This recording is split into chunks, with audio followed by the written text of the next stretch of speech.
Barakatah Yahweh, Barakatah Yahweh Shai, Bahasham, Barakahak Wadash, Barakatum. First and foremost, I want to give all praises, glory, and infinite honors to Yahweh, Bahasham, Yahweh Shai, double honors to the apostles and elders, a great millstone who ruled and teach well. And peace and salutations to you sincere Akim out there, pushing this word in truth and sincerity to the four corners of the globe. May you brothers endure until the end. This is the Brother Ra'aya coming at you with another lesson, and I'll be reading from an article on thecooldown.com titled, Farmers Issue Warning About Silent Threat Targeting U.S. Food Supply. Here's what you need to know. The frequency of this issue is rising at a staggering rate. And this article was published on May 13th of 2025. The hopeful year of the deliverance of the elect of the nation of Israel and the destruction of Esau, Edom's rulership.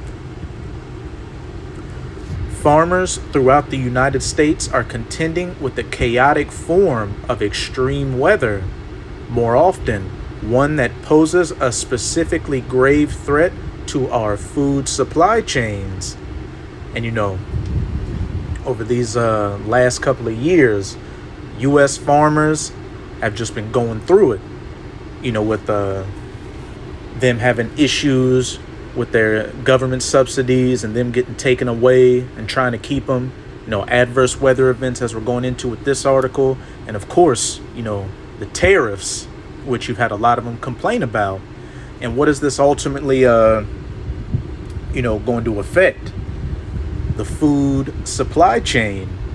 And according to biblical prophecy, there will be famines out here, as well as also adverse weather events. All the judgments from Yahweh Bahashem Yahweh Shai on you wicked people out here, especially the United States of America, which when everything's said and done, is going to be the ground zero for the judgment and destruction of the Heavenly Father. What's happening? Agricultural news site Morning Ag Clips recently reported that hail, long considered a weather anomaly and a rare occurrence, is becoming increasingly disruptive to agricultural operations, and the problem isn't limited to one region. This is Isaiah chapter 28, verse 2. Behold, the Lord hath a mighty and strong one, which as a tempest of hail and a destroying storm, as a flood of mighty waters overflowing, shall cast down to the earth with the hand. So like I just said, adverse weather events are judgments from Yahweh Bahashem Yahweh Shai to cause disruptions out here. And it mentioned hail, a destroying storm, and a flood of mighty waters, flooding, destroying farmers' croplands, hail, as we're going into with this article, and then also you've had droughts destroying farmlands and farmers as cattle herds.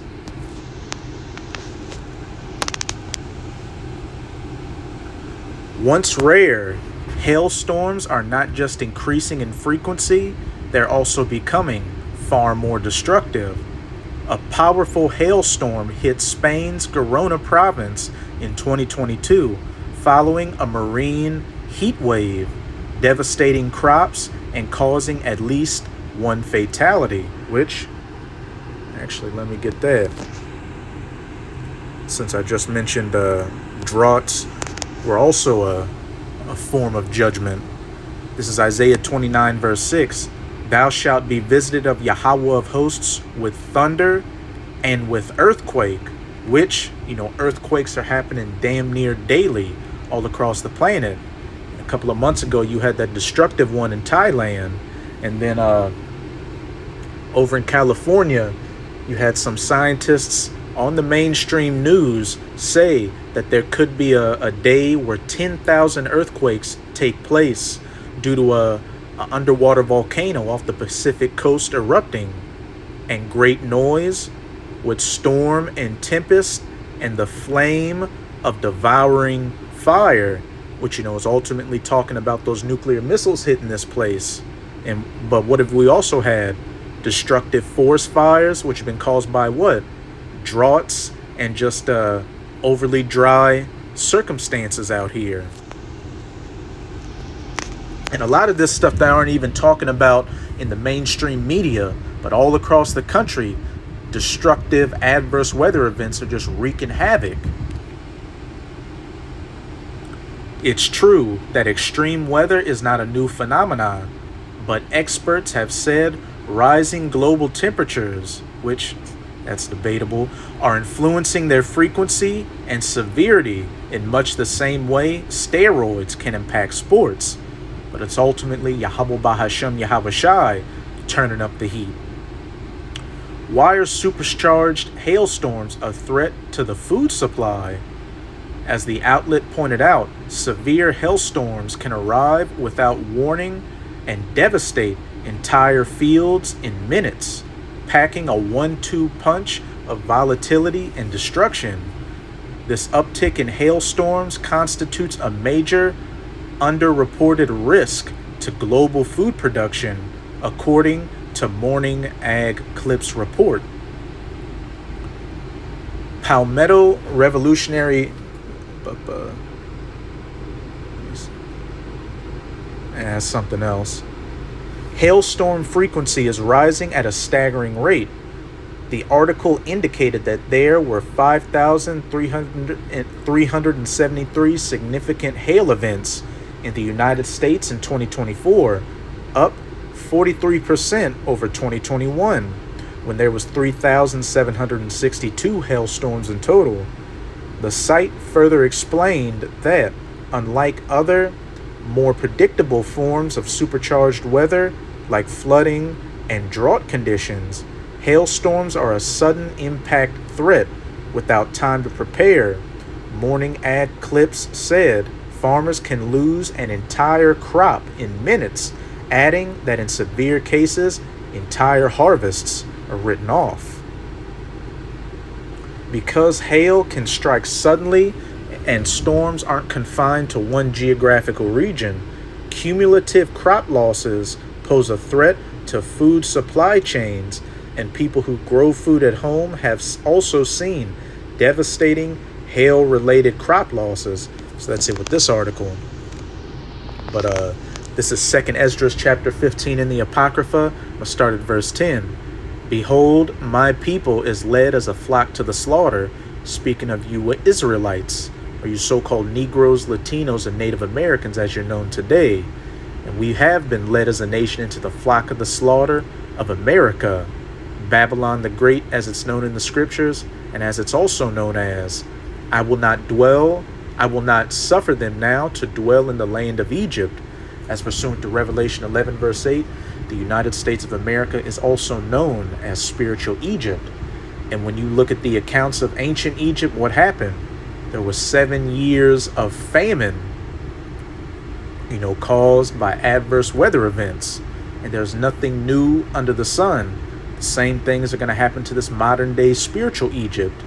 And those that will not be suffered to dwell in the land of Egypt are the elect of the nation of Israel over in America, the 1/3 who are going to be saved from these calamities. But I will bring them with a mighty hand and a stretched out arm, and smite Egypt, America, with plagues as before, and will destroy all the land thereof, ultimately by that devouring fire back in Isaiah 29 verse 6, those nuclear missiles. But before then, many other calamities are going to befall this place, which they're already beginning to. Egypt shall mourn, and the foundation of it shall be smitten with the plague and punishment that the Most High will bring upon it. They that till the ground shall mourn. And who are those that till the ground? Farmers. And like I just said, farmers have been going through it over the last couple of years in America, through many different, events taking place, weather being a major factor. For their seeds shall fail through what? The blasting and hail, and with a fearful constellation. Woe to the world and them that dwell therein, for all the great judgments that are coming to this place. As it says in 2nd Esdras chapter 8 verse 50, for many great miseries shall be done to them that in the latter days have walked in great pride, and the most prideful people on the face of the earth are you Americans, 2/3 of our people included. But now I'm going to jump to 2nd Esdras chapter 6 and 22.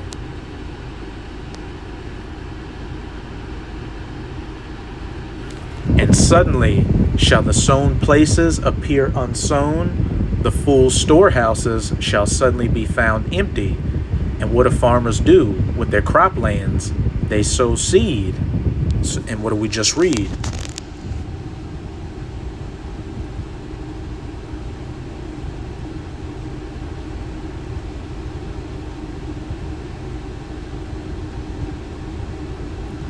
This uptick in hailstorms, well, as the outlet pointed out, severe hailstorms can arrive without warning and devastate entire fields in minutes, packing a 1-2 punch of volatility and destruction. This uptick in hailstorms constitutes a major underreported risk to global food production, according to Morning Ag Clips's report. The site further explained that, unlike other, more predictable forms of supercharged weather, like flooding and drought conditions, hailstorms are a sudden impact threat. Without time to prepare, Morning Ag Clips said farmers can lose an entire crop in minutes, adding that in severe cases, entire harvests are written off. Suddenly shall the sown places appear unsown. Because hail can strike suddenly and storms aren't confined to one geographical region, cumulative crop losses pose a threat to food supply chains. And suddenly shall the full storehouses, people's personal stock of food, these grocery stores, these other places, shall suddenly be found empty. And people who grow food at home have seen devastating hail-related crop losses. And what this is going to play a major factor into are these famines, these food shortages that are coming. This is Matthew chapter 24. I'm going to start at verse 7. And if you're reading it in the Bible, it's in red letters, so it's Yahushua, the Son of the Most High, speaking. For nation shall rise against nation, and kingdom against kingdom, and there shall be famines and pestilences and earthquakes in diverse places. And all those things are either in the process of taking place or taking place as we speak. But the key point for this lesson are the famines. Verse 8, all these are the beginning of sorrows. We're just in the beginning stages right now. It's only going to get worse going forward. Remember, woe to the world and them that dwell therein. Which, I'm going to get one more before we get out of here. 2nd Esdras chapter 16, verse 22. For many of them that dwell on the earth shall perish of famine, and the other that escape the hunger shall the sword destroy.